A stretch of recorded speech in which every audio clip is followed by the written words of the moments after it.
nuevamente darles la bienvenida a esta segunda sesión de nuestro diplomado La Nueva Cultura del Trabajo y el Sistema de Justicia Laboral. Y antes de iniciar, cedo la palabra a la doctora Carolina para que pueda dar inicio a esta sesión. Adelante, doctora Carolina. Muchas gracias a todas y a todos. Muchas gracias, maestro. Pues con el gusto de vernos nuevamente, aunque sea a través de estos medios. Y tengo de verdad la alegría de presentarles a nuestro ponente, que es el doctor Saúl Alfonso Escobar Toledo. Les voy a dar algunos de sus datos biográficos y académicos. Actualmente es profesor e investigador de la Dirección de Estudios Históricos del Instituto Nacional de Antropología e Historia. Tiene a su cargo 2 proyectos de investigación. Uno es el de Trabajo y Trabajadores en el México Contemporáneo y el otro, el rescate del archivo histórico del Sindicato de Trabajadores Electricistas de la República Mexicana. También es presidente de la Junta de Gobierno del Instituto de Estudios Obreros Rafael Galván, Asociación Civil. Participa en el grupo Nuevo Curso de Desarrollo en la UNAM. Publica quincenalmente una editorial en el periódico El Sur y en la revista digital Ideas. Ayer publicó algo muy interesante sobre el apagón tecnológico, ahí se los recomiendo. Sus publicaciones más recientes son la reforma de las pensiones, privatizar ganancias y socializar pérdidas de nueva cuenta, la subcontratación en México, una relación laboral multiforme, el camino obrero. De verdad es un documento que se lo recomiendo ampliamente. El camino obrero, historia del sindicalismo en México de 1907 a 2017, que es del Fondo de Cultura Económica, acerca del capital e ideología de Thomas Piketty en el trimestre económico, el invierno de los trabajadores en las derechas mexicanas de la Universidad Iberoamericana, por citar otros. También ha sido diputado federal en el Congreso de la Unión y subsecretario de Trabajo, que yo diría secretario porque esa subsecretaría era una secretaría de Trabajo en el gobierno de la Ciudad de México, y de verdad ha sido una persona que con su lucha ha ido más allá de las palabras que lo escucharan. Es extraordinario con su forma de vida y con sus acciones. Ha estado viendo por la mejoría de materia laboral en nuestro país. Maestro, muchísimas gracias por acompañarnos tan generosamente como siempre, y le damos la bienvenida y el uso de la voz. Muchas gracias, Caro. Muchas gracias a la Secretaría, muchas gracias a todos los organizadores, a Manuel, Raúl, muchas gracias a todos ustedes y en especial, claro, a la Secretaría de Trabajo por permitirme participar en este importante diplomado que estoy seguro va a ser muy exitoso, y espero pues que esta ponencia sirva para apoyar este diplomado. Creo que ustedes están viendo una presentación que dice Diplomado, la nueva cultura del trabajo. ¿Sí, sí se ve? Ok, entonces vamos a empezar.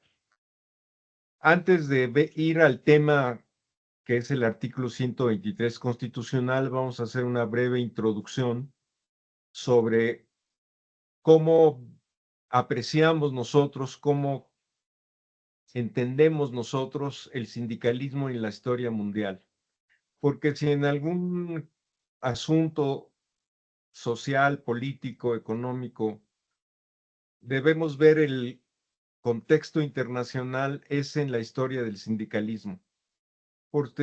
Y en los problemas laborales, puesto que ambas cosas, los problemas laborales, los asuntos de los trabajadores y la historia de los sindicatos, no puede ser ajena a las corrientes y a los fenómenos mundiales. Entonces, yo escribí un libro, como dice Caro, que habla un poco de cómo entender el sindicalismo mexicano a partir de esta visión internacional, y por eso esta breve introducción. Para contar esta historia, tuve que hacer una especie de periodización del sindicalismo a partir de esta visión mundial.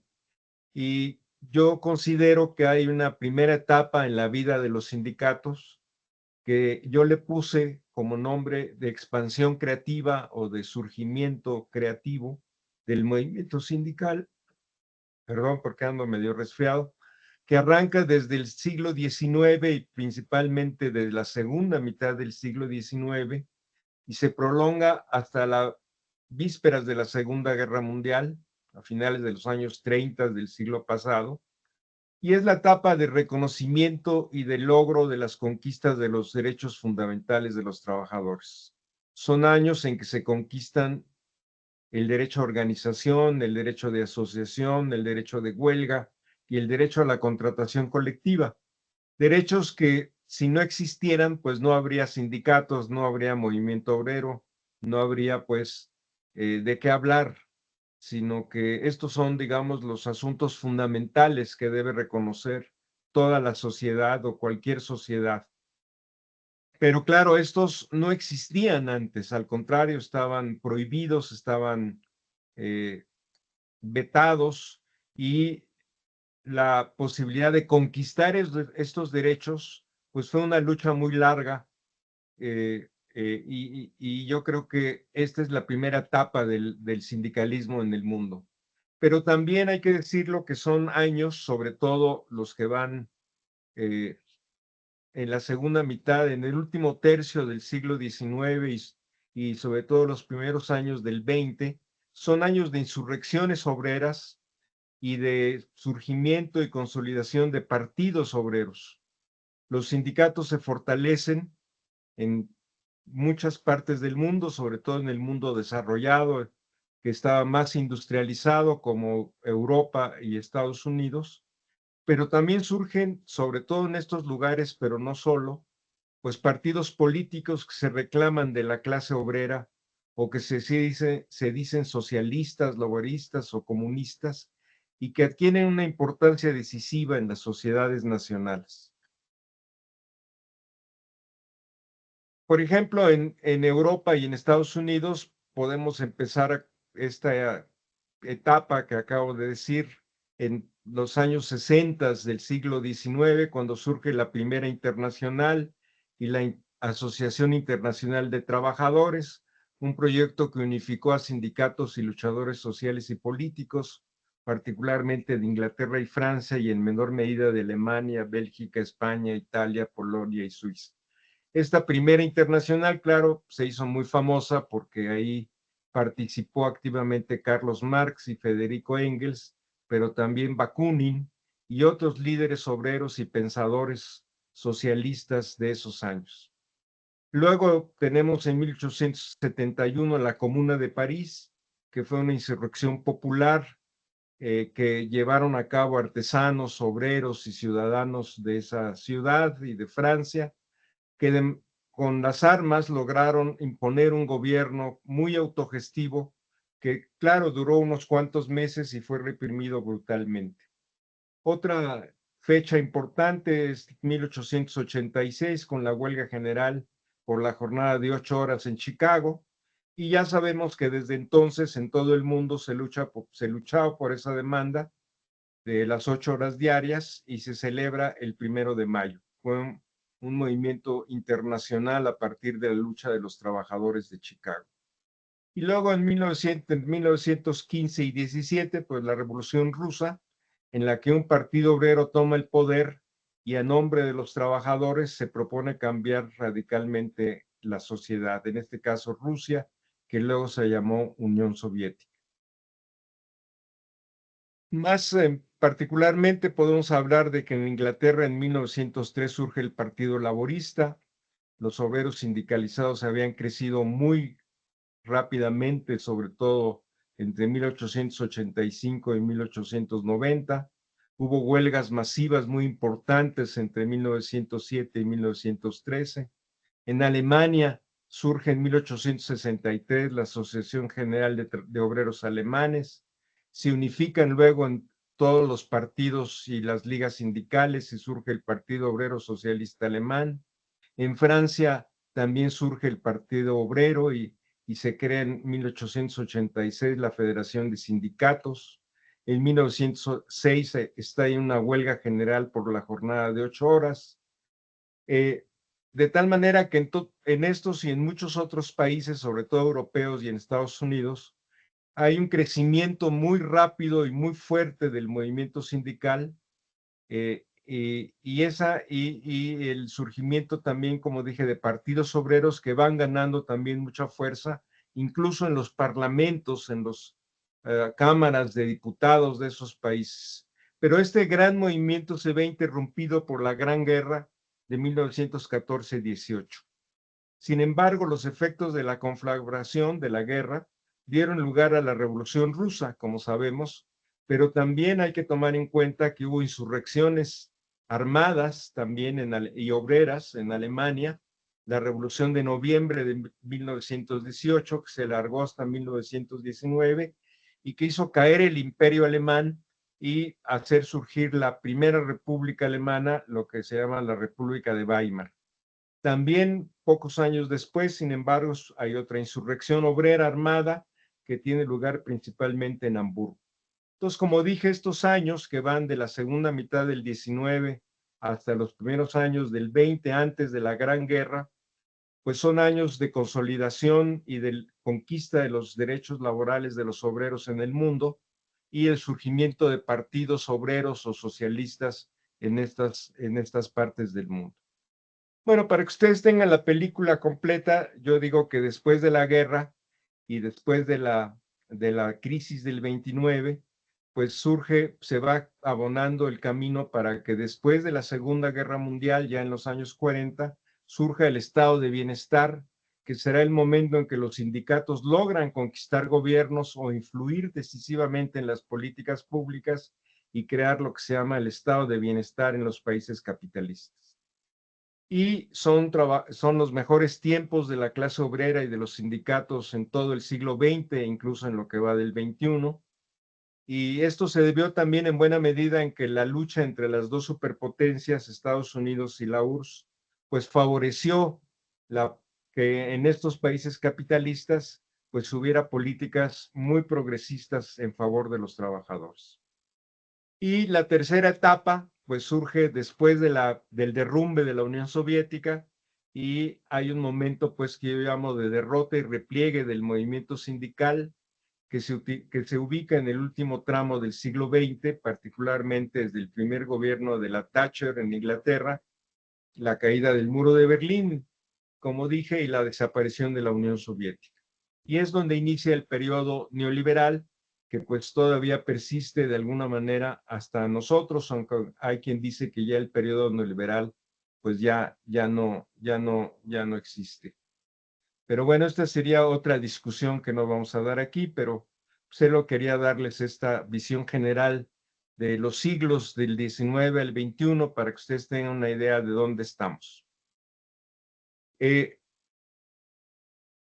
Ahora bien, en el caso de México, esta primera etapa de expansión creativa, de lucha por los derechos fundamentales de los trabajadores, ¿qué pasó en el caso de México? Y podemos ubicar en este caso, en el caso de México, pues como fecha de arranque los años de 1906 y 1907, porque son en esos años cuando el movimiento de los trabajadores brinca, como por así decirlo, salta a la historia nacional, se hace presente en los grandes acontecimientos nacionales por las huelgas de Cananea y Río Blanco. La huelga de Cananea, en el norte del país, ustedes la conocen, la han oído hablar de ella, es una huelga muy importante que incluso es sofocada brutalmente incluso con fuerzas extranjeras, con sicarios extranjeros, estadounidenses, y la de Río Blanco, pues fue una huelga mucho más importante en el sentido productivo porque afectó la principal rama económica industrial de esos años, que fue la industria textil, básicamente de capital francés, que estaba ubicada entre Puebla y Orizaba. Y ahí hubo en toda esta región, desde Puebla hasta Orizaba, una huelga general, que sin embargo en el caso de Río Blanco se convirtió en una explosión, que se convirtió en un motín, en un levantamiento que fue también reprimido brutalmente. Pero son momentos estelares, digamos, de gran importancia para el movimiento obrero, en que la nación mexicana, la sociedad, pues voltean a ver a los trabajadores y se dan cuenta que ya hay un movimiento sindical y un movimiento obrero y un grupo de trabajadores industriales que ha decidido luchar por sus derechos fundamentales. Porque las huelgas estallaron tanto en Cananea y Río Blanco por estas cuestiones fundamentales de las que hablamos, el salario, pero también la huelga, la jornada de trabajo, etcétera, etcétera. Y luego viene, desde luego, la Revolución Mexicana a partir de 1910, y esta revolución abre nuevos cauces a la inconformidad obrera. Sabemos que la Revolución Mexicana estalla por la reelección de Porfirio Díaz, que es en principio una rebelión o una insurrección, pues que se da sobre todo en las filas campesinas, pero el movimiento obrero también aprovecha, digamos, la coyuntura, aprovecha la revolución para empezar a movilizarse otra vez después del estallido de 1910. Y así tenemos, por ejemplo, que se celebra por primera vez el 1 de mayo en México en 1913. Y es importante esta fecha no solo porque es el primer 1 de mayo en México, sino también porque se da bajo la dictadura de Huerta, de Victoriano Huerta. Y bueno, los trabajadores desafían esa dictadura que había amenazado con reprimirlos, que había amenazado con no permitir la marcha, y sin embargo salen, desfilan por lo que hoy es la Alameda Central, marchan varias calles, y además de esta manifestación, que es también pues una patente, se hace patente el movimiento obrero, pues surgen nuevas organizaciones como la Casa del Obrero Mundial, que en realidad no era propiamente una organización como la conocemos, sino más bien un espacio para que los trabajadores se reunieran a discutir, a educarse, a leer, a platicar, a comunicarse sus experiencias, y fue un momento muy importante del movimiento obrero.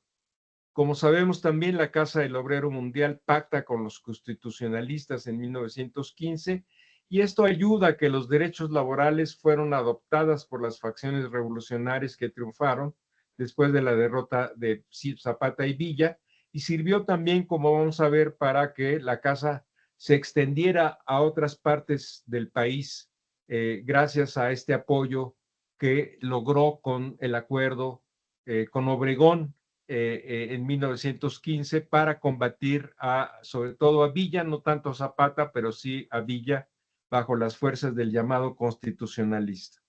Ahí, claro, hay una discusión histórica entre por qué la clase obrera no apoyó a Zapata, no apoyó a Villa frente a Carranza, Obregón, Calles, sino se pusieron pues aparentemente del lado contrario. Pero bueno, es una discusión histórica y política que no vamos a dar aquí. El hecho es que pues a pesar de lo que podamos pensar de que estaban del lado equivocado, pues sirvió el pacto con los constitucionalistas para que la casa hubiera muchas filiales en otras partes del país, y los revolucionarios, en este caso los constitucionalistas, apoyaran la creación de estas casas, de estas filiales de la Casa del Obrero Mundial, y empezaran digamos, a entenderse y a difundirse los derechos de los trabajadores y las luchas de los trabajadores. De esta manera podemos hablar de que durante 1915 se organizaron filiales de la Casa en diversas ciudades del país con el apoyo de los jefes obregonistas y sus aliados. De esta manera, la agitación obrera logró extenderse y estallaron huelgas que demandaban aumentos de salarios, reconocimiento de la organización sindical y jornada de 8 horas. En muchas ocasiones, los generales revolucionarios apoyaron a los trabajadores. El resultado fue como dicen algunos historiadores, una verdadera fiebre de sindicalismo durante 1915. Y esto, bueno, históricamente es muy importante porque, pues, esta fiebre de sindicatos era desconocida en México. Ya dijimos que hubo huelgas, la de Cananea, la de Río Blanco, después la Casa del Obrero, pero que en muchas partes aparecieran organizaciones de los trabajadores, se organizaran y declararan una huelga, pues era también algo muy inusitado en muchas partes del país. La actividad sindical continuó a lo largo de 1916. En mayo suspendieron labores los empleados de los tranvías y los electricistas en el Distrito Federal, y en julio de ese mismo año estalló una huelga general, calificada por los sindicalistas de la época como una impresionante demostración de fuerza y disciplina obrera. Lograron la participación de más de 80,000 trabajadores, se paralizaron los servicios de electricidad, la capital se quedó sin luz, no solo para los hogares, que quizás no eran muchos los que recibían energía eléctrica en esos momentos, pero sí el alumbrado eléctrico, las fábricas, los servicios, los edificios, etcétera. Se suspendió el agua potable por la misma razón, tranvías, servicios fúnebres, hasta servicios fúnebres y coches que circulaban por ahí. También se habla de que se suspendió también por lo mismo la venta de pan y tortillo, teléfonos, que tampoco había muchos, pero bueno, también fábricas y talleres. Recordemos que además esta huelga, que tuvo como eje neurálgico, como centro propulsor fundamentalmente los electricistas, estaban agrupados en el Sindicato Mexicano de Electricistas, que apenas se había fundado en 1914. Entonces, el ESME, uno de los sindicatos o el sindicato más antiguo del país, porque la Casa, como dijimos, no era propiamente un sindicato, pero el ESME sí era ya un sindicato como hoy lo entendemos y lo conocemos, pues se había formado en 1914 y tuvo su bautizo de fuego muy poco tiempo después con esta huelga general que estalló en la capital del país. De tal manera que llegamos ahora sí a 1917 y podemos decir que el constituyente de 1917 impuso una legislación completamente distinta a la que prevaleció durante el viejo orden porfirista. Estoy de alguna manera empezando por el final, es decir, cuál fue el resultado del constituyente, pero déjenme decirles por qué.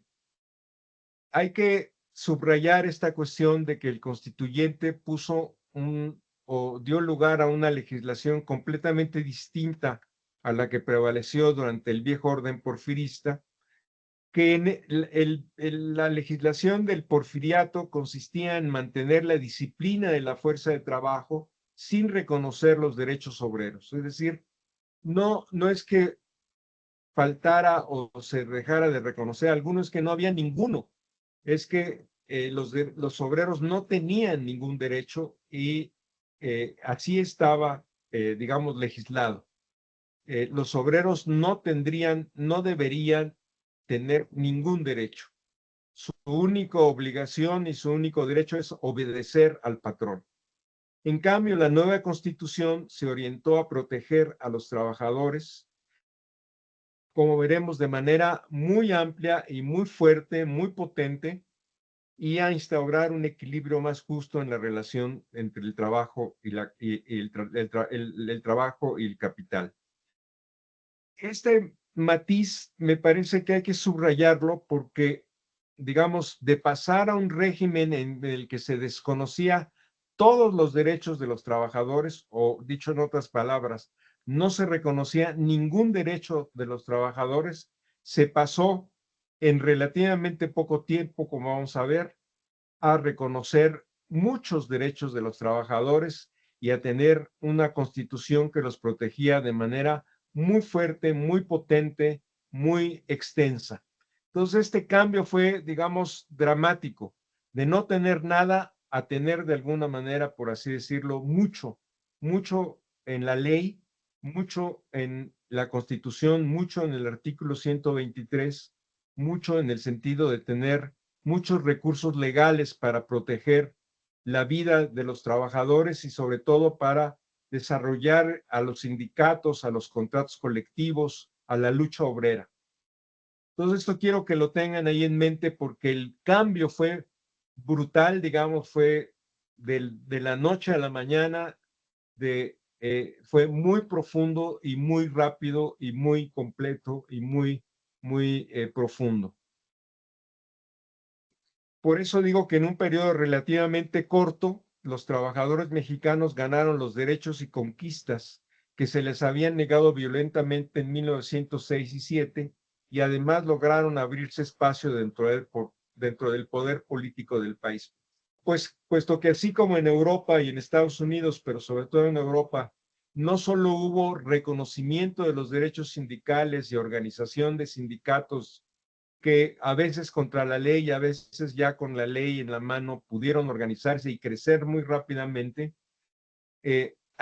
También, como allá, los sindicatos se convirtieron en protagonistas políticos, se convirtieron en factores políticos que pesaban mucho en la vida del país.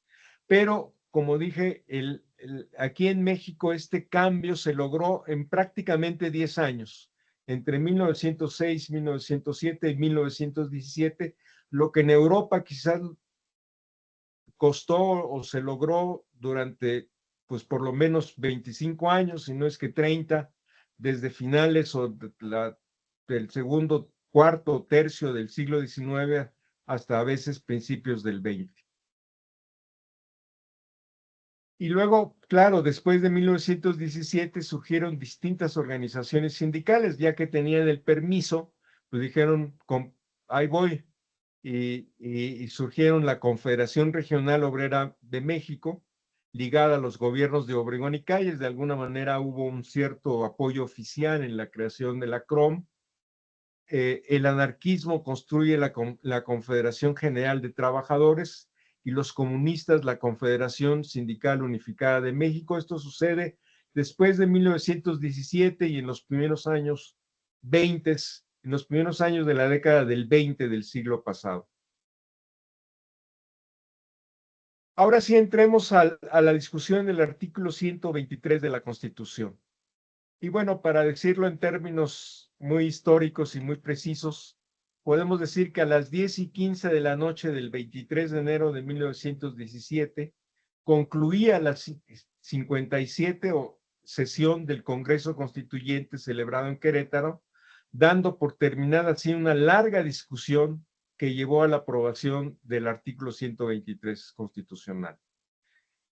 El resultado fue una formidable obra de ingeniería jurídica sobre el derecho del trabajo, un aparato legal que no tenía parangón con otro país y que se consideró en su momento el más avanzado del mundo en 1917. Y esta afirmación de que fue la legislación más avanzada del mundo a principios del siglo XX no es una exageración y no es una opinión solo de mexicanos o de historiadores o de sindicalistas simpatizantes, digamos, del movimiento obrero mexicano. Fue una cosa que han reconocido historiadores de diversas partes del mundo.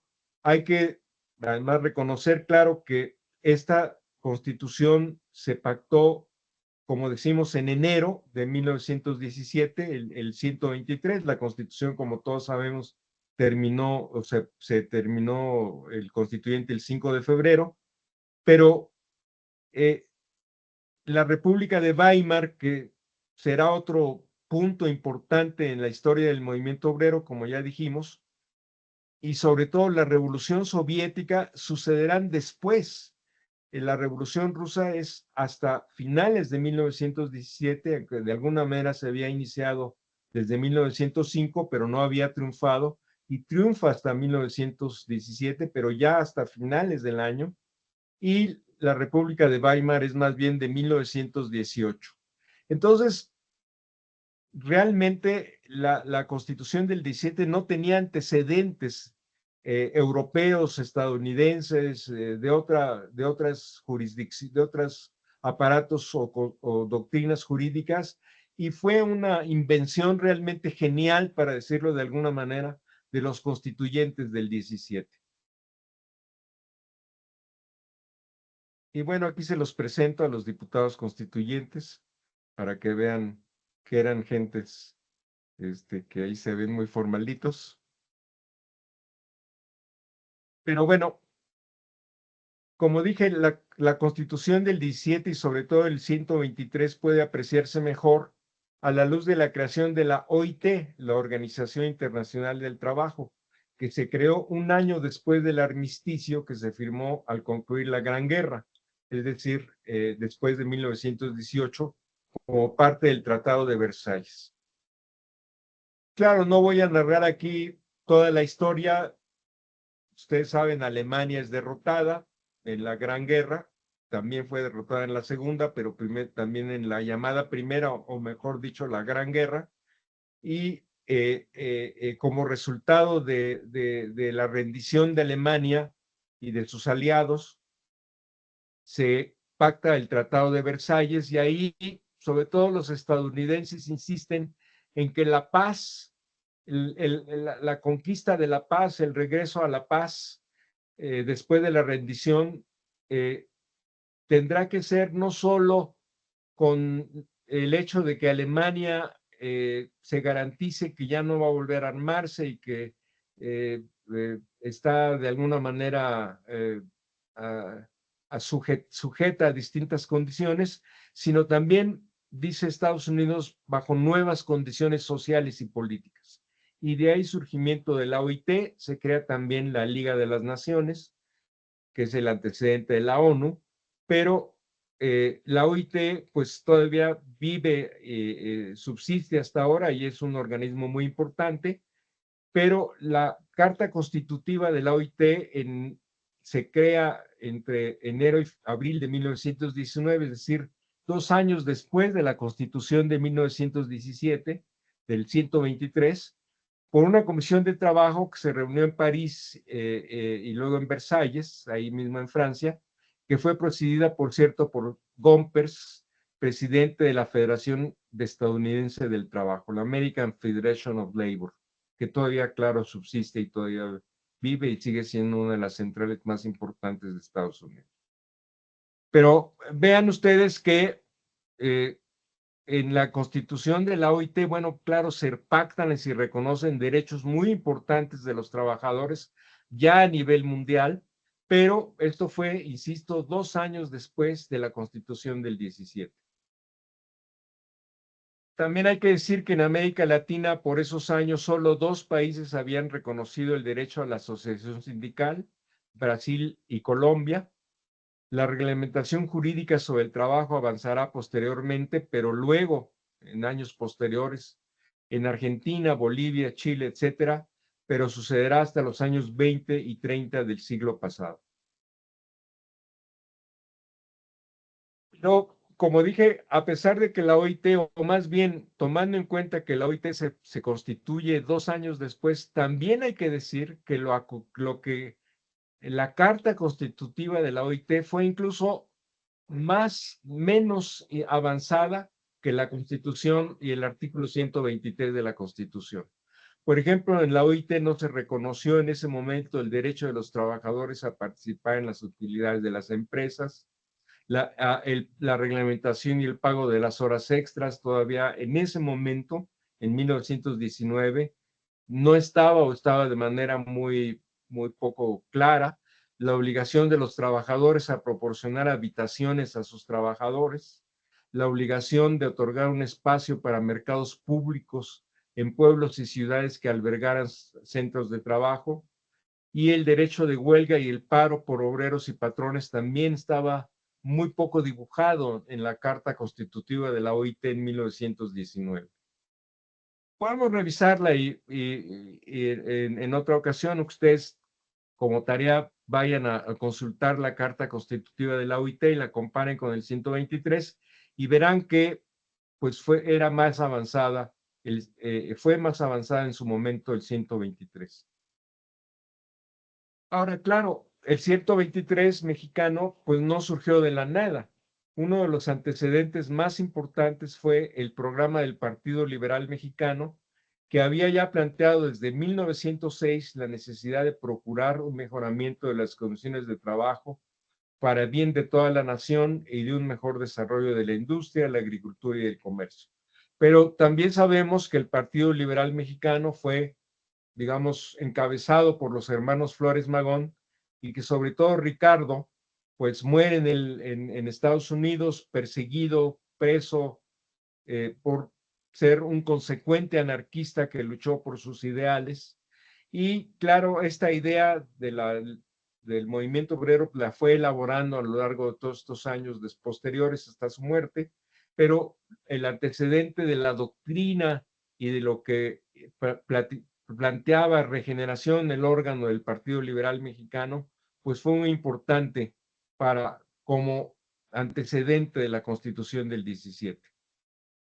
También pero más tibiamente y de manera muy lacónico y realmente poco expresivo, el Plan de Guadalupe que hizo Carranza en 1914, señalaba que simplemente que se expedirá y pondrá en vigor durante la lucha todas las leyes, disposiciones y medidas encaminadas a dar satisfacción a las necesidades económicas, sociales y políticas del país, y en particular para mejorar la condición del peón rural, del obrero, del minero y en general de las clases proletarias.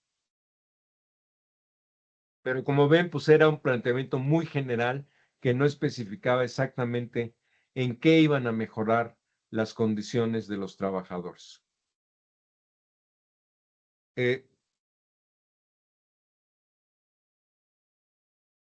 Pero también hay que decir que, como dije, desatada la lucha y la revolución, pues como dice el chiste, con todo respeto y con todo cariño, pero ahí vienen los revolucionarios y la revolución es la revolución.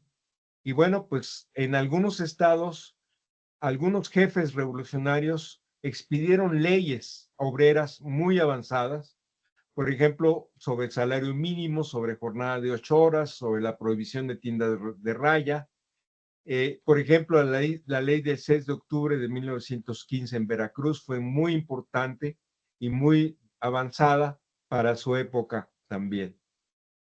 También la de Yucatán, expedida en 1915, en donde se establecía un salario mínimo y una jornada de trabajo ordinario en el campo no mayor de 8 horas diarias, con un día de descanso semanal. Por su parte, la Soberana Convención de Aguascalientes, es decir, la facción de Villa y Zapata, habían también acordado un programa que incluía un capítulo sobre la cuestión obrera en 1916.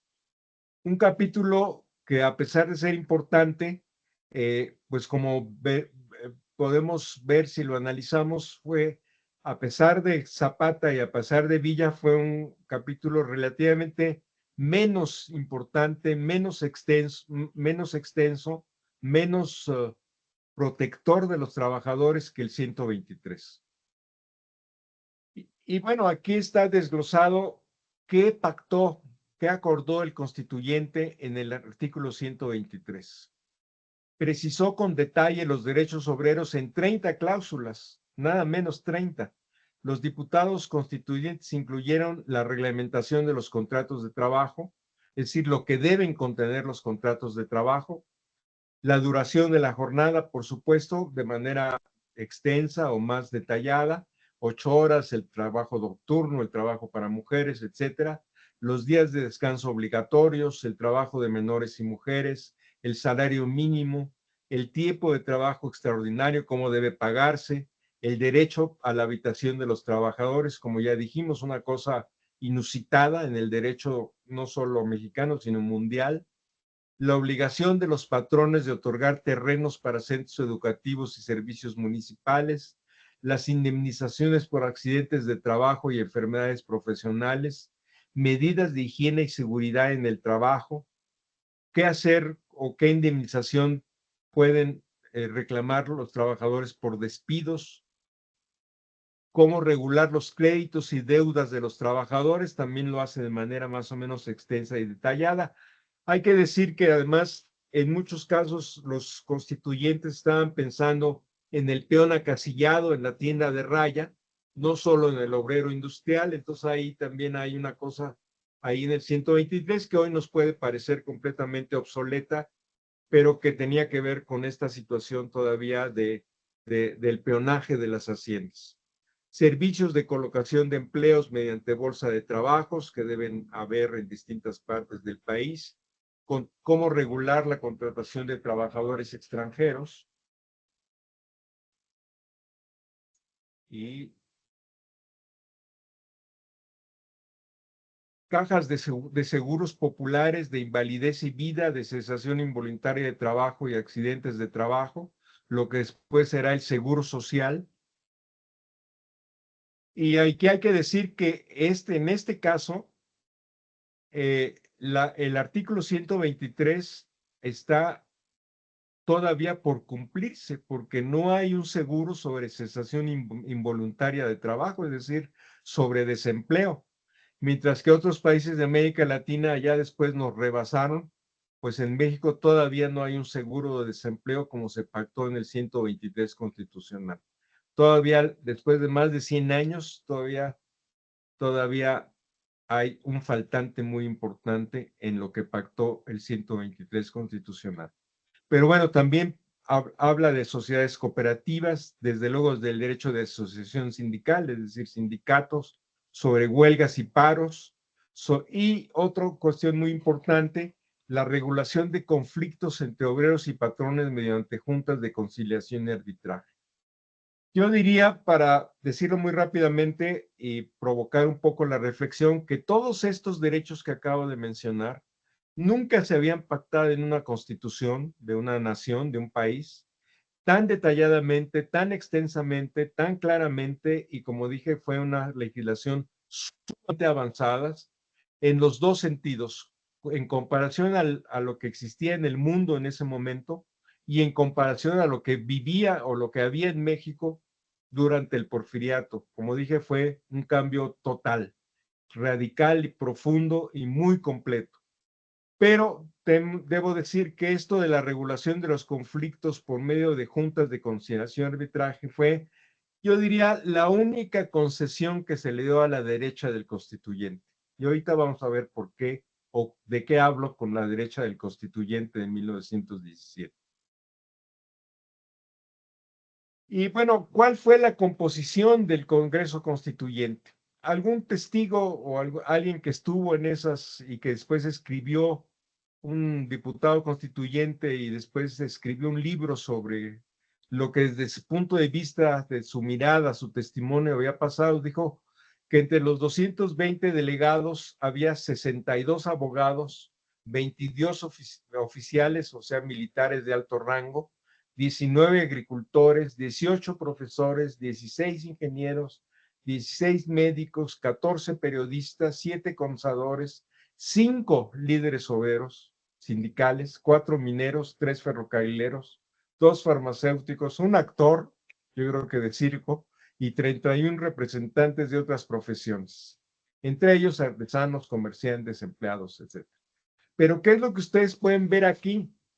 Pues que la representación sindical es muy delgada, muy flaca, muy escasa en el constituyente de 1917. A pesar de las huelgas de Cananea y Río Blanco, a pesar de la Casa del Obrero Mundial, a pesar de la huelga de 1915 y sobre todo de 1916, la representación sindical en el constituyente es muy, muy pequeña, ¿no? Y además, todos o casi todos los constituyentes eran muy jóvenes, tenían entre 30 y 40 años.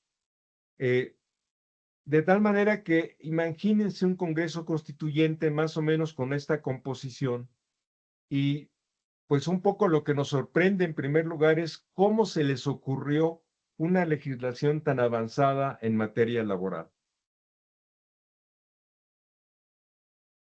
Y aquí entramos un poco al debate y a lo que yo les decía antes. Poco más de medio centenar de los 200 y tantos pertenecían a la coalición de los jacobinos. En la tribuna y en las votaciones respaldaban la figura de un Estado fuerte, así como la consagración de un proyecto constitucional capaz de brindar una respuesta social a las demandas de los grupos no privilegiados, es decir, de obreros y campesinos, que motivaron el estallido revolucionario.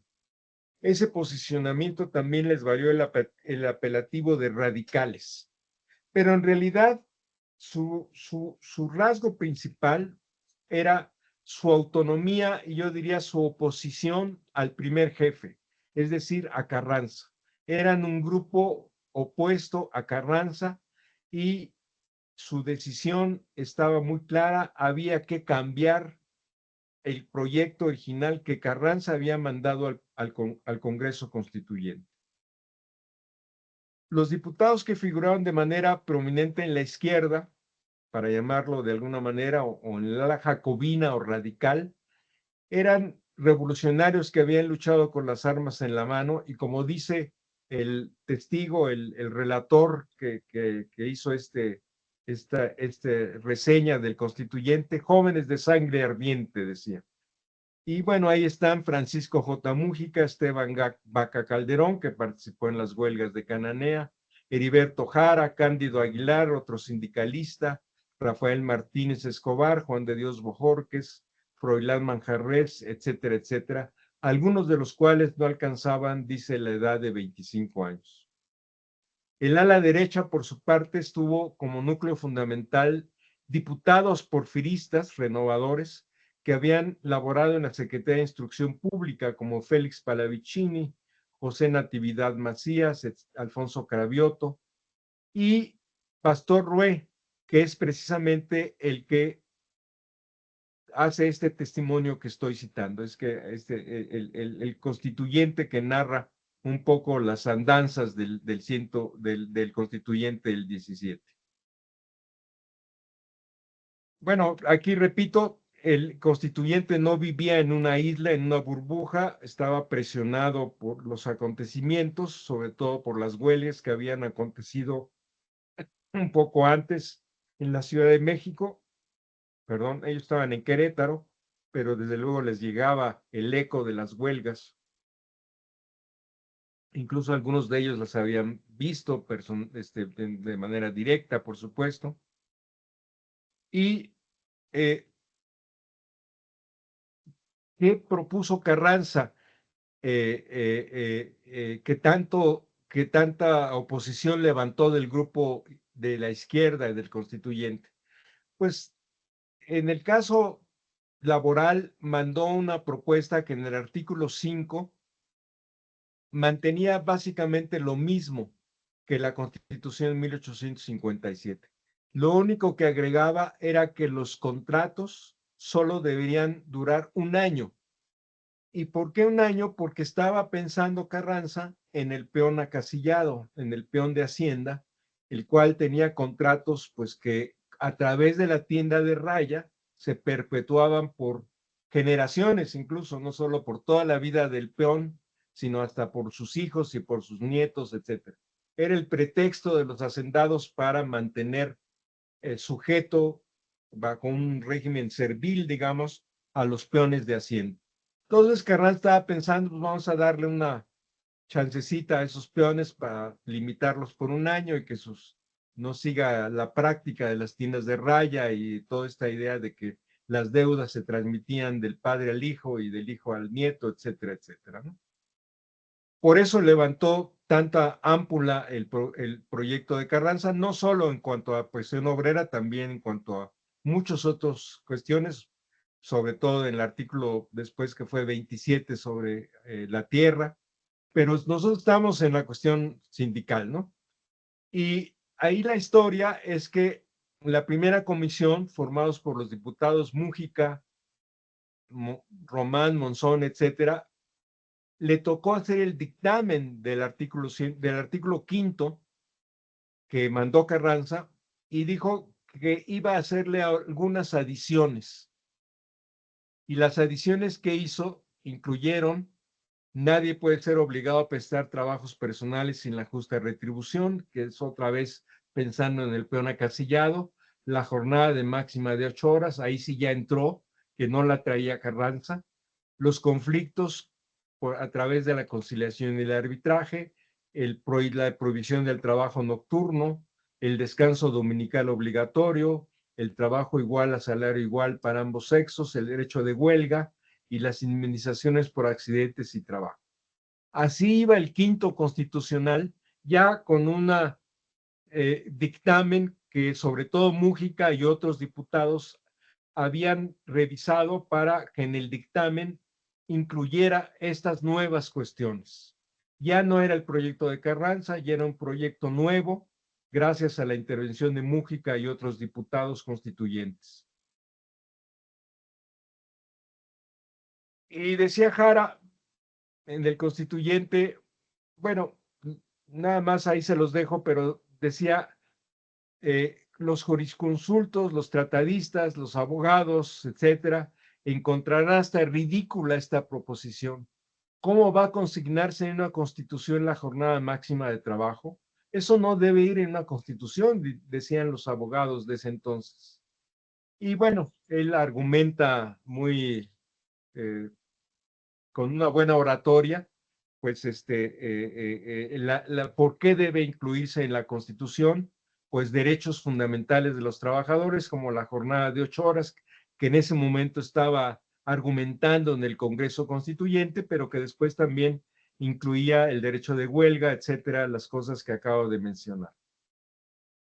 No me alargo porque ya estoy pasándome del tiempo, pero lo interesante de esto es que cuando se presenta el dictamen del artículo 5 con las adiciones que hizo Jara y otros constituyentes, se levanta el diputado obrero Héctor Vera y dice que está inconforme con ese dictamen, porque no se trata el problema obrera con el respeto y atención que merece. Los deseos de la Diputación Yucateca, dice, desea que se legisle radicalmente en materia de trabajo. Y luego se le une Cándido Aguilar, el suplente de Cándido Aguilar, obrero linotipista, que propone el derecho a participar en los beneficios de las empresas. De ahí se desata una discusión general. Hay muchos oradores, unos en pro y otros en contra. Unos agregan cosas que no estaban en el dictamen del quinto. Otros dicen que no debe ir nada, otros que dicen que debe ir una parte. En fin, hay una larga discusión. Y como dice aquí, todos los oradores que se inscribieron en pro y en contra, los mismos radicales y moderados, encontraron en la redacción de la propuesta original enormes deficiencias.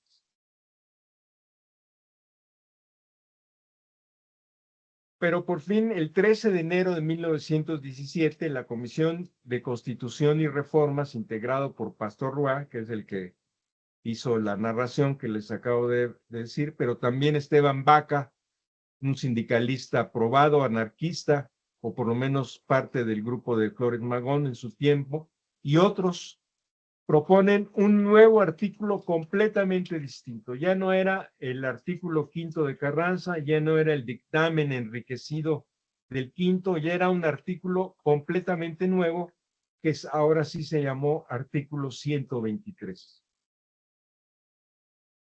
Y en el mismo día 13 de enero se lee el dictamen, más bien se lee el proyecto de decreto, del proyecto de artículo del 123. Y muy interesante aquí dice, la comisión aceptó casi en su totalidad el proyecto, aunque guiado por el radicalismo, estamos escuchando a Pastor Roé, guiado por el radicalismo que animaba a sus miembros, especialmente a Múgica, implantó 2 preceptos que los autores nos había parecido sumamente peligrosos para las relaciones entre capital y trabajo.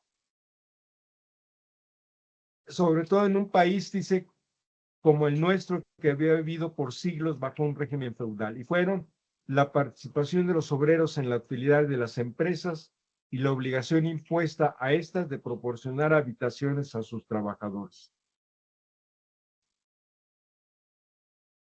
Y ese mismo día 23, el martes 23, el dictamen debería ser discutido 2 días después y se daba tiempo, como se hacía en todos los artículos, para que los diputados leyeran el proyecto, lo meditaban, se lo llevaran a su casa, lo pusieran, como se dice, bajo la almohada, lo platicaran y 2 días después lo votaran. Pero en este caso, la uniformidad de opiniones y el entusiasmo que envolvía a la Asamblea hizo que se aceptara la dispensa de trámites, por lo que desde luego se puso a discusión el dictamen. La sesión se levantó a las 10:15 de la noche del 23 de enero y quedó establecida por vez primera en la Constitución de un país preceptos que garantizaban derechos al proletariado trabajador, colocándolo en un plano de igualdad con el capitalismo que había sido hasta entonces privilegiado. ¿Cómo es posible que haya sucedido esto? ¿Cómo es posible que 50 diputados radicales, o todavía menos 5 o 6 o 7, 10 diputados obreros, hayan logrado convencer a una asamblea de más de 200, donde el bloque conservador era mayoritario, y no solo los convencieron, sino incluso sin dictamen y sin discusión hubieran votado a mano alzado el artículo 123, ya prácticamente sin ninguna oposición en la asamblea? ¿Cómo es posible que una minoría haya logrado convencer o logrado imponer a una enorme, mucho más, a una extensa mayoría, un artículo tan radical como el 123? Bueno, esto todavía está en discusión por parte de los historiadores, pero hay que tomar en cuenta que esto se hizo, pues, en condiciones aparentemente adversas.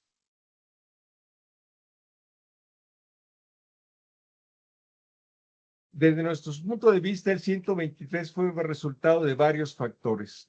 La amenaza zapatista y villista que todavía estaba presente, la posibilidad de que el zapatismo se apropiara de las demandas obreras y lograra así tener mayor fuerza política, social, ideológica para combatir a Carranza y Obregón, la influencia política de un sindicalismo incipiente que, sin embargo, supo aprovechar la situación y se manifestaba ya en huelgas muy importantes, y la visión política de algunos diputados, perdón, que entendieron que el derrumbe del régimen porfirista daba lugar a un nuevo Estado. Y entonces ellos dijeron, si ya no hay Estado porfirista, vamos a construir algo completamente nuevo. Y eso completamente nuevo fue, pues, entre otras cosas, el 123, aunque también el 27.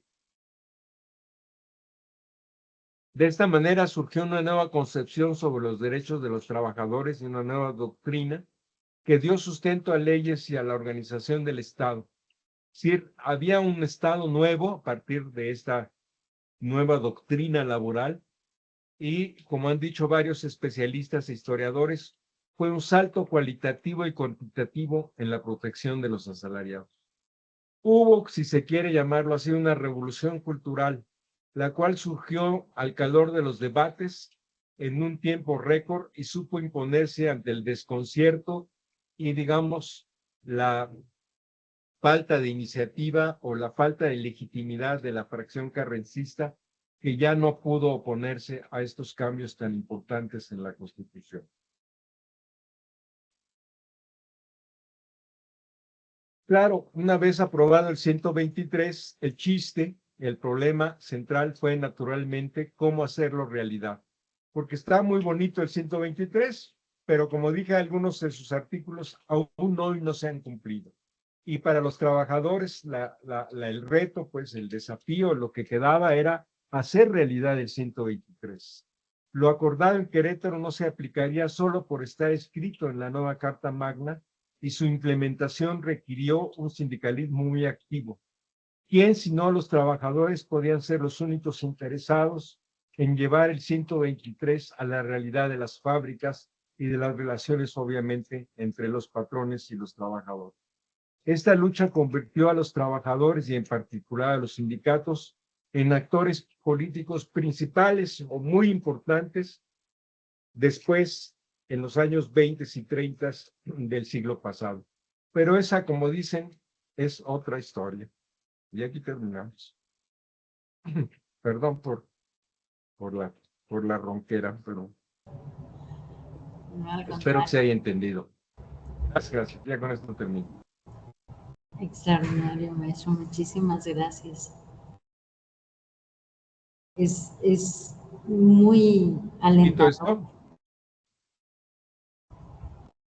Sí, Sí, sí, sí, sí, perdón. para que vamos platicar.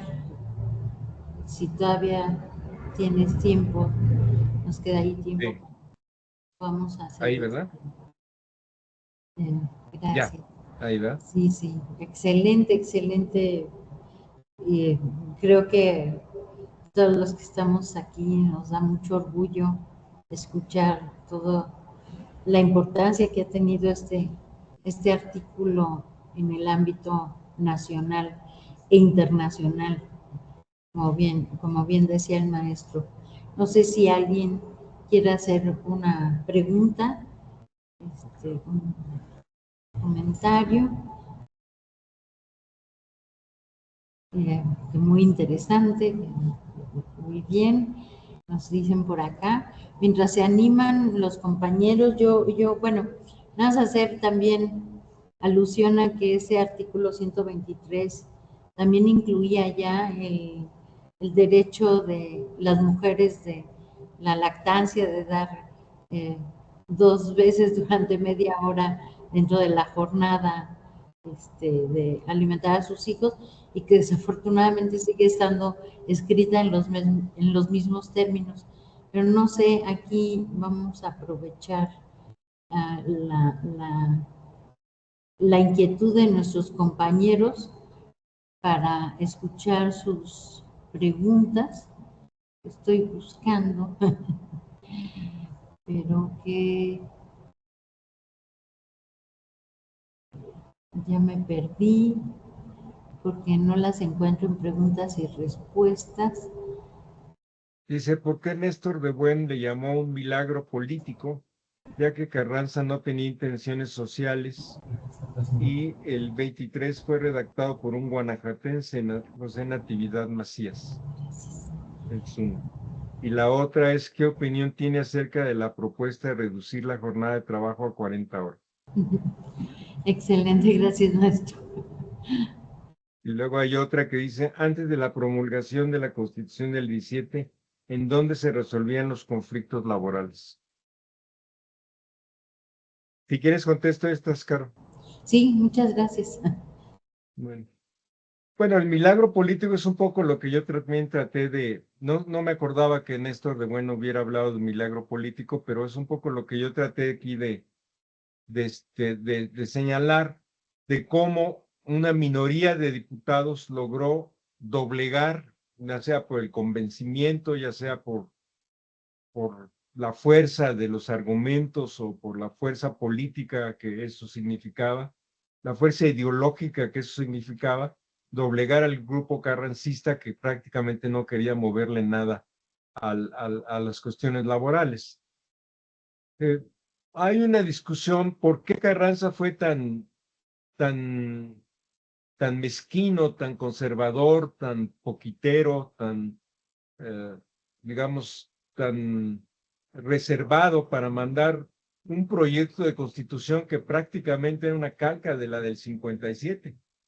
¿Por qué lo hizo? A lo mejor lo hizo con la idea de que sabía que los constituyentes iban a, digamos, hacer algo muy nuevo y dijo, bueno, pues por lo menos yo negocio a la baja para que, digamos, podamos llegar a un justo medio. Pero no le resultó, por lo menos en la cuestión laboral y luego en el 27 que dio después paso a la reforma agraria, pues no le resultó, los diputados se fueron con todo y no le hicieron ningún caso prácticamente a la propuesta de Carranza. En otros aspectos, pues sí hay una discusión más larga que los constitucionalistas podrán decir sobre el contenido, pero Bueno, en el caso laboral, digamos, fue absolutamente hecha a un lado la propuesta de Carranza e incluso el dictamen de Mújica, que al principio incluía cosas, también fue hecho a un lado y como vimos se pactó un artículo 123 completamente nuevo, muy detallado, muy puntual sobre los derechos laborales. Sobre la jornada de 40 horas, bueno, yo creo que la experiencia internacional nos dice que es ya hora de que México acepte la jornada de 40 horas, adopte la jornada de 40 horas. En algunas empresas ya hay una jornada de 40 horas. No sería una cosa, digamos, inusitada. Y digamos, el pretexto o el argumento que esgrimen los patrones es que esto dañaría a la pequeña y mediana empresa. Pero yo creo que podemos, digamos, ajustar las cosas para que la pequeña y mediana empresa no salga perjudicada, o por lo menos no derive pues en quiebras masivas, como dicen los representantes patronales. Y yo creo que sí es hora ya de que México adopte en todo México y por vía de la Constitución la jornada legal de 40 horas con obviamente 2 días de descanso semanal. Yo no tengo dudas y hay muchos países que ya están entrando a esta órbita, incluyendo países de América Latina como Chile, como Colombia, como Brasil. No me digan que Colombia es un país más adelantado que México, con menos pequeñas y medianas empresas, ¿no? Entonces yo creo que ya es hora, pero claro, la discusión se ha congelado en el Congreso y pues esperamos que se vuelva a revivir en los próximos meses. ¿En dónde se resolvían los conflictos laborales antes de la Constitución del 17? Pues en los hechos, a punta de fregadazos, digamos, ¿no? No había ninguna instancia legal de conciliación. Madero trata de crear un departamento de trabajo que logre empezar a conciliar las demandas obrero-patronal, los conflictos y las demandas obreras. Pero, como sabemos, la presidencia de Madero dura muy poco. Viene el cuartelazo, su asesinato, el asesinato de Pino Suárez, etcétera. Y realmente no hay, bajo la dictadura de Huerta, tampoco mucho nuevo. Y realmente no hay mecanismos de conciliación tampoco hay mecanismos legales, tribunales laborales para estos efectos. De tal manera, bueno, y luego después de la Constitución, también durante mucho tiempo los conflictos se resolvieron pues en los hechos, en la medición de fuerzas directa entre obreros y patrones, y no será ya hasta 1931 con la Ley Federal del Trabajo y ya que se estabiliza un poco más las cosas, donde ya las juntas pues serán el principal mecanismo para dirimir las diferencias entre obreros y patrones.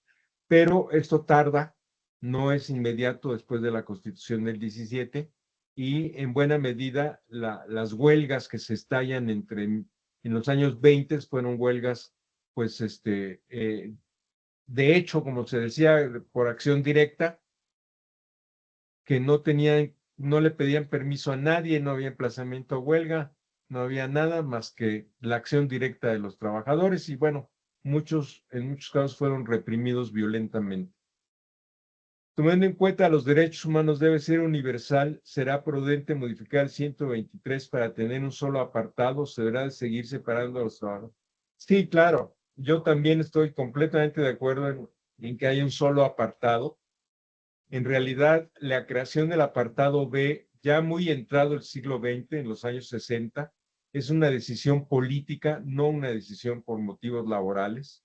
Es una decisión estrictamente política para que el gobierno pudiera tener dos, digamos, pilares en que descansar. Los obreros que trabajaban al servicio del gobierno de Estados la Federación Estados y Municipios se regirían por el Estado B y serían el pilar que de la CNOP sostendría al PRI. Y el otro pilar que sostendría al PRI era la CTM y las organizaciones sindicales del apartado A que eran el sector obrero del PRI. Entonces, tanto el sector obrero, encabezado por la CTM, como el sector de la CNOP, en que la principal columna organizada era la FESE, pues eran los dos pilares del PRI para, digamos, el asunto del control de los trabajadores y, desde luego, para, digamos, mantener su hegemonía y sus triunfos o sus llamados triunfos electorales con los trabajadores alineados en el PRI a través de sus sindicatos, ¿no?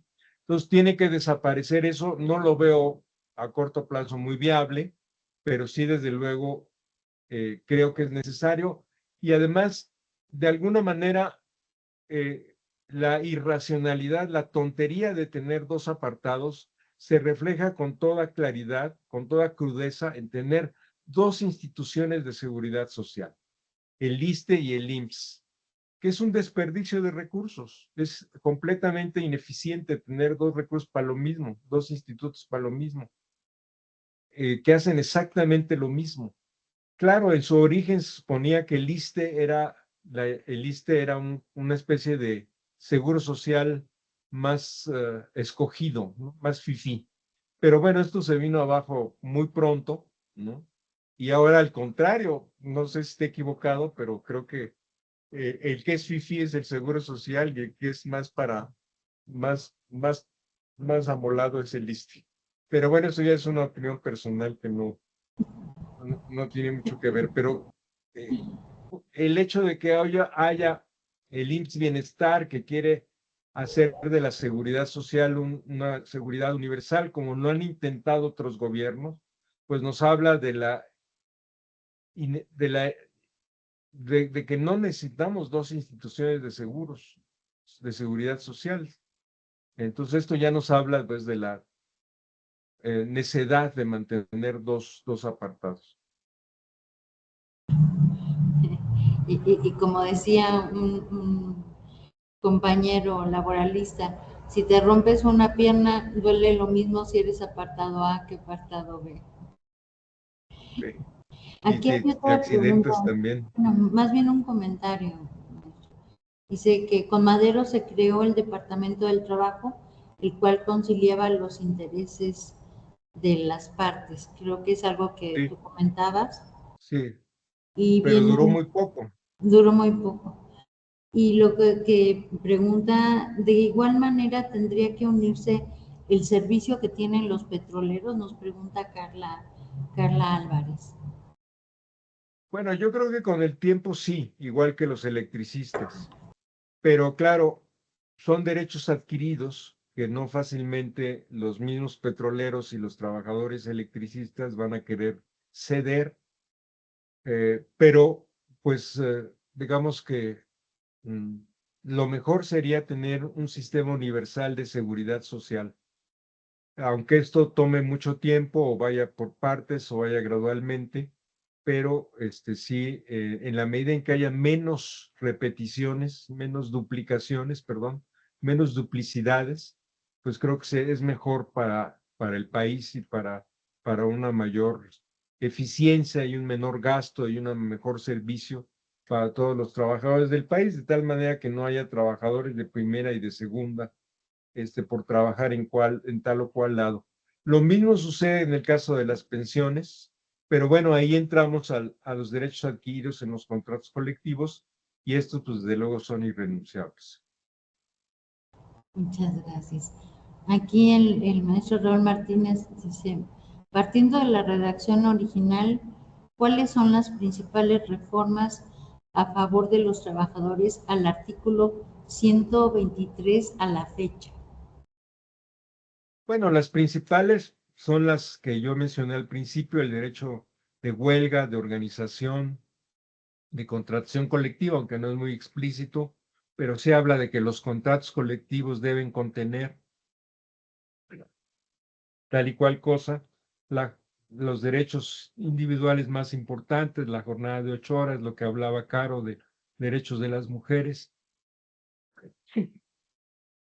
Pero algunos, como dije, tardaron años en hacerse realidad, como el derecho a la vivienda, que se hace realidad hasta la creación del Infonavit, ya en los años 70 del siglo pasado. Entonces hay cosas, o el seguro social, que se hace realidad hasta los años 40 del siglo pasado.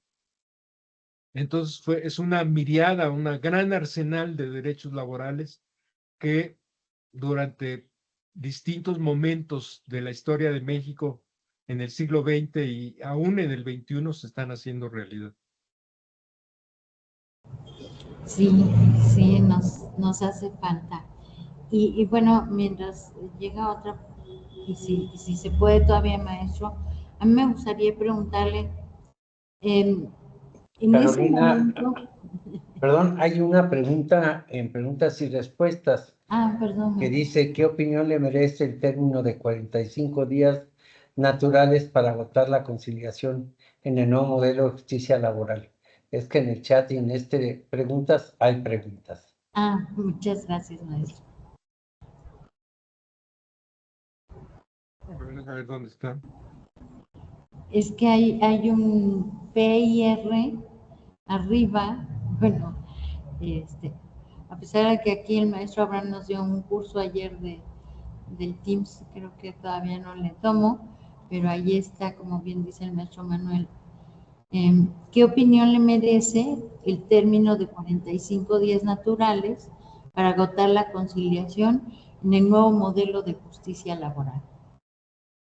Bueno, yo creo que esta pregunta la van ustedes a contestar ya que acabe el diplomado. Entonces, más bien me van a educar a mí, me van a leccionar a mí si es correcto ese plazo o no. Entonces, mejor esperamos a que cursen el diplomado y ya después platicamos a ver qué les parece. Porque como yo no soy abogado, la verdad es que soy historiador y economista, entonces, pues no tengo muchos argumentos en ese sentido. Muchas gracias, maestro. Pero sí los tiene porque aquí afortunadamente somos de todas las profesiones y creo que los abogados vamos siendo minoría por lo visto, pero yo quería también aprovechar la oportunidad para preguntarte, en esa sorpresa, en ese milagro político, como bien referías y lo dice también el doctor de Bueno, había mucho interés y mucha conciencia de que los problemas laborales eran importantes para el desarrollo de los países. Ahorita, ¿cuál es la perspectiva que tú ves respecto al nuevo modelo que estamos implementando?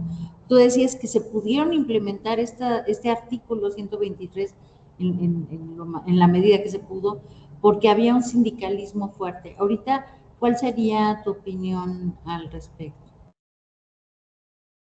Bueno, yo creo que la reforma 2019, 2021, primero constitucional y luego ya en la Ley Federal del Trabajo, es una reforma que parece indicar, desde el punto de vista histórico, que estamos ante una nueva etapa del sindicalismo a nivel mundial, no solo en México. Creo que en distintas partes del mundo hay una especie de renacimiento del sindicalismo y de las cuestiones obreras. Ya mencioné que algunos países están discutiendo en estos momentos la semana de 40 horas. Hay distintas también manifestaciones de un mayor interés en la cuestión laboral. Después de 30, 40 años de que la cuestión obrera, la cuestión laboral, la cuestión sindical había recibido casi nula atención por los gobiernos de distintos países del mundo y que incluso los sindicatos se veían como un estorbo o como un remanente del pasado, como una anticuaya, que lo único que servían era para obstaculizar la modernización de la planta económica y para obstaculizar el desarrollo de la industria, y que pues en realidad los sindicatos no ayudaban a mejorar los niveles de empleo, sino al contrario, debido a su presencia, no se creaban mejores fuentes de empleo y más numerosas. Entonces, toda esta idea del sindicalismo, de la cuestión obrera, de los derechos laborales, las políticas laborales, fue prácticamente callada y satanizada durante varios decenios en el mundo y en México. Y ahora estamos viendo un poco resurgir otra vez estos temas, estas políticas, y un cierto nuevo movimiento obrero resurgir también en distintas partes del mundo. Y yo creo que en México lo que estamos viendo también es este resurgimiento en estos distintos niveles. Por un lado, una nueva legislación o nuevas leyes, que no solo es la que tiene que ver con la democracia y la libertad sindical, sino también pues la regulación de la subcontratación, los días de vacaciones que aumentan, las nuevas tabla de enfermedad de trabajo, las disposiciones en torno al reparto de utilidades, nuevas disposiciones legales que yo creo que van en lo fundamental y desde luego el salario mínimo en un sentido de mayor protección y mayor mejorar los derechos laborales. Y por otro lado, creo que aún de manera todavía incierta y a veces, digamos, contradictoria o a veces incipiente, algunos dirían, el surgimiento de un nuevo sindicalismo en México, menos ligado al PRI, que ya prácticamente no existe como partido político, y más en la idea de obedecer a los intereses de sus agremiados, de los trabajadores, y no a los intereses del partido o a los intereses del gobierno. Todavía este resurgimiento del sindicalismo, algunos podrán decir, es todavía muy incipiente, pero digamos hay más signos de recuperación que los que había apenas hace 10 años o menos, y creo que este es un signo alentador de este nuevo sindicalismo que está, creo, resurgiendo. Lo que no podemos saber es cuál va a ser el futuro, si se va a consolidar un nuevo sindicalismo o se va a reciclar un corporativismo de nuevo tipo o un sindicalismo antidemocrático con nueva cara o con nuevos registros o con nuevas artimañas para seguir manteniendo sometidos a los trabajadores, pero pues eso no lo podemos saber sino en la medida en que nosotros mismos podamos seguir observando al movimiento obrero y sobre todo tratando de que efectivamente se cumplan las nuevas disposiciones legales que están establecidas. Las reformas, incluyendo la de 2019-21, son, por supuesto, 17-19, perdón, son, por supuesto, discutibles, se pueden mejorar, se puede revisar la Ley Federal del Trabajo. Algunos hablan de que algunos artículos requieren una revisión profunda, sobre todo, por ejemplo, en este asunto de la conciliación laboral o de los juicios laborales, pero esto siempre será necesario. Y creo que pues cuando hace uno una ley, es como cuando uno le enseña a nadar a una persona y le ponen en el pizarrón, pues debes hacer así y así, y debes respirar de esta manera, y debes mover los brazos de esta otra, pero pues no va a aprender a nadar hasta que se echa al agua. Entonces, de la misma manera, las leyes no prueban su eficacia y su bondad y sus lagunas, pues hasta el momento en que se ponen en práctica, ¿no? Entonces yo creo que es muy importante revisar estas leyes, pero también pues ver cómo se van desarrollando las nuevas líneas del movimiento sindical. Muchas gracias, maestro. Aquí nos comenta Claudia Elizabeth que a partir del artículo 123 constitucional, varios estados, incluyendo Guanajuato, elaboraron sus propias leyes de trabajo en las cuales se estipularon derechos de los trabajadores. Creo Sí, que ese fue el caso también, como dije, de Veracruz y de Yucatán y otros estados, Michoacán también, donde hubo también un poco avanzada antes del constituyente del 17. Y también para acá Aldo Buzo nos dice, considera que un sistema de salud universal y desaparición de las instituciones de seguridad social del apartado A y B para unirlas mejoraría con la corrupción que existe dentro de dichas instituciones y deberían las Fuerzas Armadas ingresar a ese sistema de salud único. Me imagino que se refiere al ISFAM, Aldo Buzo también. Entonces, no sé si quieres comentar algo más de lo que ya nos dijiste, que es una Pues el pérdida. caso de las Fuerzas Armadas creo que es un caso distinto. En todos los países las Fuerzas Armadas tienen, para bien o para mal, un régimen particular en muchos sentidos. Y bueno, pues sería difícil meter en la discusión en estos momentos ese asunto, ¿no? Aunque claro, yo digo que entre más parejos todos mejor, pero no es tan fácil. De acuerdo. Las reformas laborales nacionales e internacionales que aplican en México pareciera que solo van a afectar o a beneficiar, según la parte que seas, al sector laboral formal y de ahí al formal con varios trabajadores. Pero el 80% del centro de trabajo es informal. No le llega a todos estos beneficios y obligaciones. ¿Qué pasará en el futuro con este sector? Nos comenta Isaac Castelo. Sí, desde luego el sector informal en México es muy importante todavía. En términos cuantitativos, según los institutos del INEGI, abarca el 55% de la fuerza de trabajo mexicana. Hay muchos establecimientos, en este 55% se incluyen tanto trabajadores por cuenta propia informales como trabajadores asalariados informales, es decir, que trabajan para el patrón pero no están inscritos en la seguridad social. Entre los dos, trabajadores por cuenta propia y trabajadores asalariados, son 55% informales. De tal manera que los trabajadores asalariados informales no son el 80%, aunque hay muchos centros de trabajo y quizás hay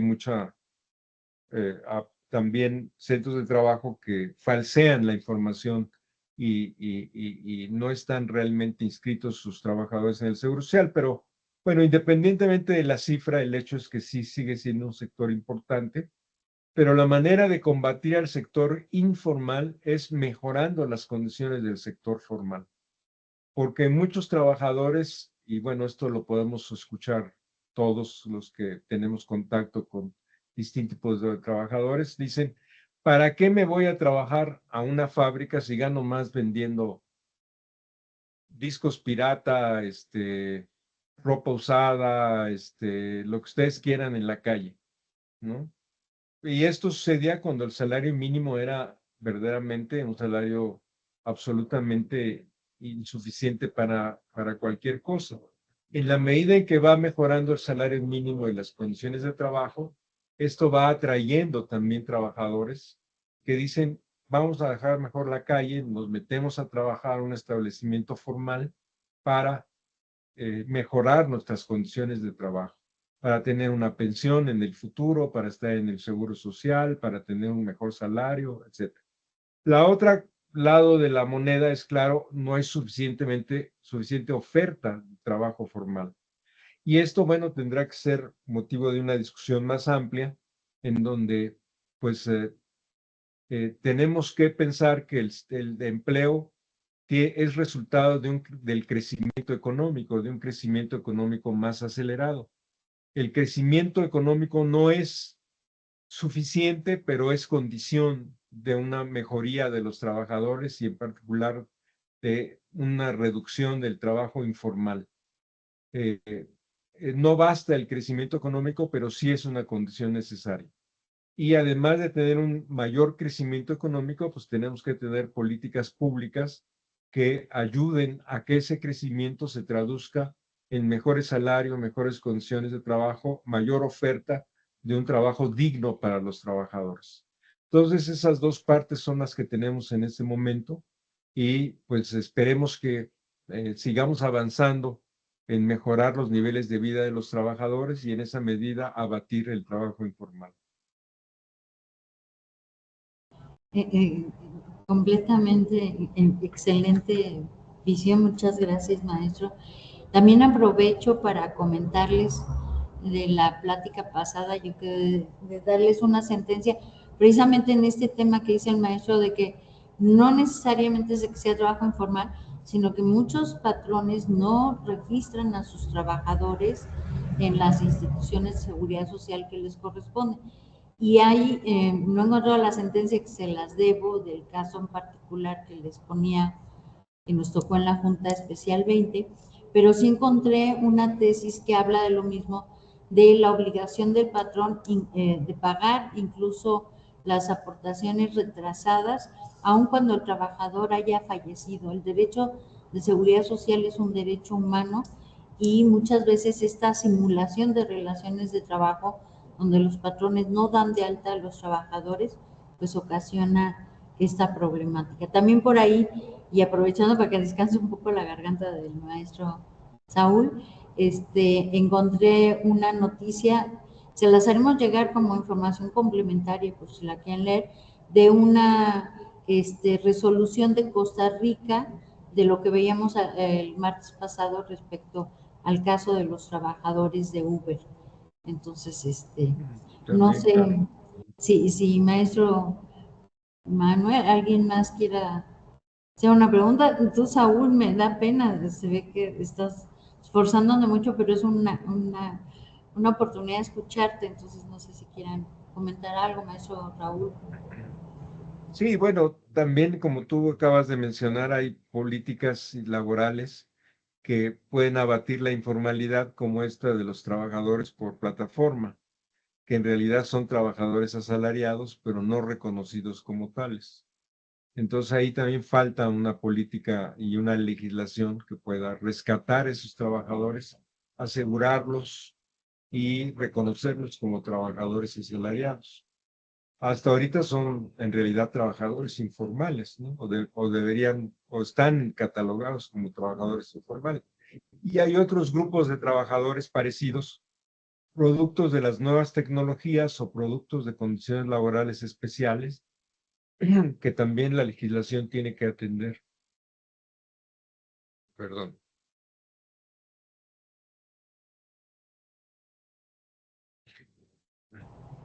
Por ejemplo, está el caso de las trabajadoras del hogar, que pues en la inmensa mayoría son trabajadores informales, a pesar de que hay un patrón, por supuesto, porque si no, ¿para qué van a la casa?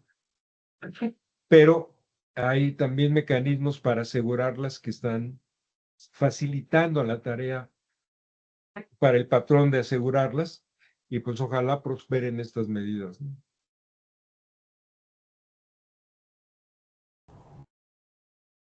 También aprovecho para comentarles a nuestros compañeros que en estas editoriales que escribe el maestro, como les decíamos, en el, ay, siempre se me olvidan los datos, pero es en Sur Acapulco, en el sur.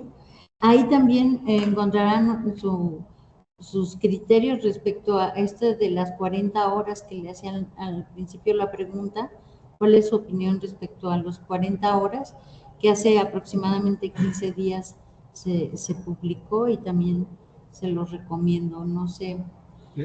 Tengo un blog también. Ah, un blog, ok. Y no necesitan ir al sur. El blog se llama Saúl Escobar, todo con minúsculas, .blogspot.com. Blogspot también .com. Se me olvidó ponerlo en la presentación, pero es así. Muchísimas gracias. saulescobar.blogspot.com. saulescobar.blog.com. Ya se encuentra en el chat, doctor, el blog del maestro Saúl. Muchas gracias, ya que el maestro Sí. Gracias. lo compartió. No sé si quiera hacer algún comentario. Parece que ya preguntas no nos han llegado, salvo que se me esté yendo alguna por ahí. Ya llegó otra de Aldo Buzo. ¿Considera usted que el derecho humano de seguridad social, que se traduce en que los patrones deben de dar de alta a los trabajadores ante el IMSS, actualmente es más importante que el de la obligación de pagar piso a organizaciones criminales por el hecho de tener un negocio en lo particular? En lo particular, ¿usted a quién le pagaría? ¿Al IMSS o a quien le cobre piso? En la inteligencia que pagar a ambos es imposible. Bueno, es una disyuntiva muy dramática que por supuesto no es deseable. Es una disyuntiva que pues está bajo una situación obviamente de enorme coerción y pues yo no le deseo a nadie tampoco que sea sujeto de cualquier presión del crimen organizado. Entonces, pues imposible contestar la pregunta. Creo que lo recomendable es que se libere de esas presiones del crimen organizado y trate de salir de ellas. Porque aunque no pague el IMSS y siga pagando el derecho de piso, pues quizá más adelante le van a cobrar lo doble, aunque no deje de seguir pagando el IMSS.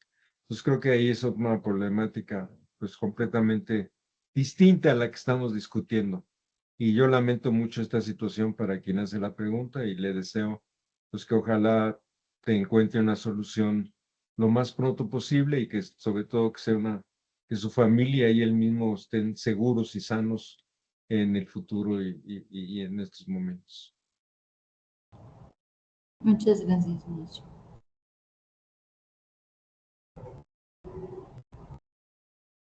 Maestro Raúl, no sé si quiera hacer algunos comentarios o... Sí, adelante, maestro. No, nada. Sí, solo pues comentar y que pues interesante el planteamiento de cómo se fue configurando este artículo tan importante en nuestra Constitución. Si bien su redacción ha sufrido reformas de la redacción original a la redacción que hoy es vigente, me llevo esa reflexión también de cómo, aunque lo inicialmente redactado tomó años, ¿no?, su implementación, entendiendo que eran otros tiempos, no teníamos el desarrollo tecnológico actual, que tan solo se observa en los trámites que el Centro Federal de Conciliación y Registro Laboral ahora implementa de manera digital y que también ha representado un reto para las organizaciones de trabajadores. Pero en general el conocer de dónde venimos, la fuente de las actividades que realizamos en la Secretaría del Trabajo y en las diversas instituciones de gobierno en lo laboral, tanto a nivel federal como local, y pues me llevo esa reflexión de ese devenir y agradecerle mucho su participación, la información que aquí nos comparte, y pues muchas gracias.